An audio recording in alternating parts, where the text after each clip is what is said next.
Moi, je suis de toute façon frappé par la journée d'Emmanuel Macron.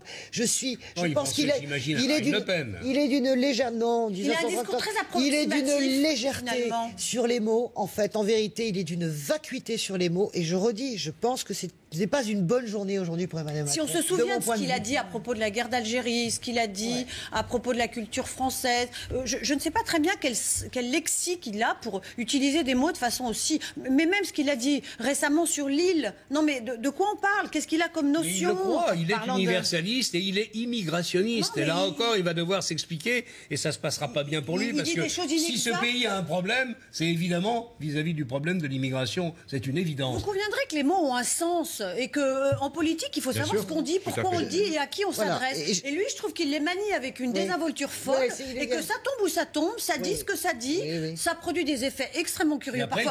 Et parfois, c'est d'ailleurs des contresens absolus ou même des énormités, mais il continue comme si de rien n'était. Et moi, je suis étonnée qu'un garçon qui a fait les études qu'il a fait, qui a les connaissances, qui a passé des concours qu'il a passés, soit à ce point-là aussi approximatif dans l'utilisation du langage. C'est un vrai sens, le langage. C'est ce qu'on partage tous entre nous. C'est surprenant, Rachid Arab, de la part d'un candidat à l'élection présidentielle. On avait quand même vu lors du débat qu'il était un peu en retrait. Beaucoup de gens ont dit qu'il a gagné le débat de TF1. Moi, je n'avais pas tout à fait ce sentiment. En tout cas, dans la deuxième partie, il était vraiment totalement absent. C'est vrai qu'il y a un rapport au langage, au discours, qui est un peu compliqué. On l'avait vu d'une façon, j'allais dire, paroxysmique au début de la campagne, à la porte de Versailles, où c'était complètement lâché d'une certaine façon. On a le sentiment qu'il n'a pas encore trouvé le rythme de sa campagne. D'accord avec Rachid, non seulement il n'a pas gagné, mais je pense que ça a été une épreuve pour lui. Je pense que ça se voyait, il était extrêmement...